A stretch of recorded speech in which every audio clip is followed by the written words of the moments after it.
နိုင်ပွဲအတွက်ကတော့အမတို့ ISB တာဝန်ရှိတဲ့လူတွေရောအမတို့ official ဖွဲ့ရောကလေးတွေရောအကုန်လုံးကတော့ပျော်ရွှင်ရပါရှင်ဟုတ်ဒီဘယ်လိုလဲပြောတာဒီကားလို့ကြည့်ရပါတော့အမတို့ဘုံမျိုးဒီတရားမျိုးပေါ့ဒီသိရှင်ခဲ့အမတို့ကပထမဇွဲကပိ United နဲ့ပွဲပြီးကြရပါတော့ဒီပွဲရဲ့ analyze ကိုနေ့တူပါပေါ့နော်အနေတိုင်း training တွေမှာအမတို့ကဒီပွဲအတွက်ရှင်းပြမယ်ဆိုကြတဲ့defensive ဘယ်နဲ့ရဲ့ပေါ့နော် attacking ဘယ်နဲ့ရဲ့အဲ့လို transition ဘယ်နဲ့ရဲ့အမတို့တစ်ခေါက်လျှောက်ကတော့အဲ့လို set play ကဘယ်လောက်ပေါ့အကုန်လုံးကိုတော့အမတို့ပြည်စရာတိတိကျပြင်ဆင်ထားပါရှင်မပြင်နေတာဘင်းပြန်တယ်ဒီလုပ်ကြည့်ဟုတ်ကဲ့ကလေးတွေယာတိဝတ္ထုတန်ကြောင်းပေါ့နော်အဲ့ဒီတအားပူတဲ့အခါမှာအမတို့ဝိဖြစ်သွားတဲ့အချိန်လေးရှိပါတယ်အဲ့အချိန်လေးမှာအချိန်ကြီးထိမ့်လိုက်နိုင်တဲ့အားလေးတွေကနေပြီးတော့ပဲအမတို့ပြန်ပြီးတော့မဆုံးရှုံးပါတာပေါ့နော်game plan တိုင်းလားဆိုတော့အမတို့ရှေ့ပိုင်းမှာကစားသွားတဲ့ကလေးတွေမမောပိုင်းနေမှာပေါ့ကစားသွားတဲ့အားလေးတွေကတော့ဒါအမတို့ ISB ရဲ့ segment လို့ဖြစ်နေတာပေါ့နော်သူတို့ရဲ့ cross တွေသူတို့သွားတဲ့ပုံစံတွေကနေပြီးတော့ရသွားတဲ့ဘိုးတွေပါဆက်ဟုတ်တင်းကဒါတကယ်ကိုနော်တကယ်ကိုရှိနေပြီးဒီစနစ်ကကားတွေတွေ့ရတယ်ပေါ့နော်ဆမလည်းအဲ့ကိုပုံစံရအောင်ပြင်လို့ဖိတ်တာအမတို့အတင်းမှာက individual ကောင်းတာဆိုလို့လက်ချိုးယူလို့ရပါတော့2ယောက် player 2ယောက်လောက်ကပဲ individual player ဖြစ်တယ်ကျန်တဲ့ player တွေကကြတော့အမတို့က team work အောင်းတဲ့အတင်းပေါ့နော်အဲ့တော့အမတို့အတင်းကိုတတ်နိုင်ကြတဲ့ team work ဦးစားပေးပြီးတော့နေချင်တာတော့နေတယ်လားဒီလိုပေါ့နော်ဒါဒီကြေကောင်းတဲ့ဘာမှ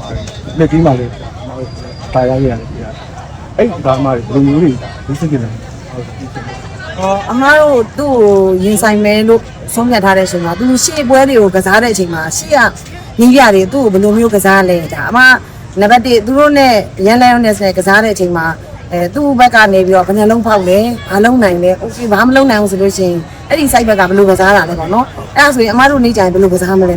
အမကတော့အဲ့လိုမျိုးရှေ့ကတင်စရာမြင်စရာကြားစရာတွေလုပ်တဲ့ဟာကိုလည်းကြည့်တယ်နောက်ပြီးတော့အမအတင်းမှာရှိတဲ့ player ရဲ့ ability နဲ့ကိုက်ညီတဲ့လူကိုလည်းပဲချပြီးကစားသွားတာဖြစ်တဲ့အတွက်အမအတွက်ကတော့ဒီနေ့အတွက်ကပေါ့နော်အခက်အခဲသိမရှိလိုက်ဟုတ်ဒီနေ့အရာကြီးဒီဘာ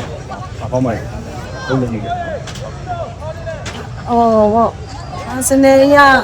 အမ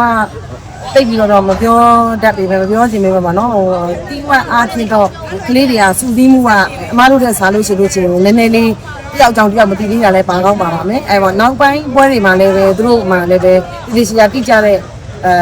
responsible ပေါ့တေချာလေးပြောမယ်ဆိုလို့ချင်းကလေးတွေကအများကြီးအများကြီးအမတို့တဲ့ကောင်းပါပါမှတ်တယ်ချန်ပီယံတက်ပါမှာဒီပြောနေဆောပါတယ်ချန်ပီယံတော့ဆောပါတယ်ဟုတ်ကဲ့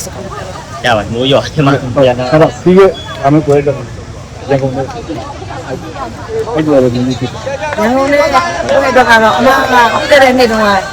ကစားထားတဲ့နောက်ဆုံးပွဲရဲ့အမားတွေပြင်ဆင်ဖို့အတွက်အမကျူးစားသွားပါပါ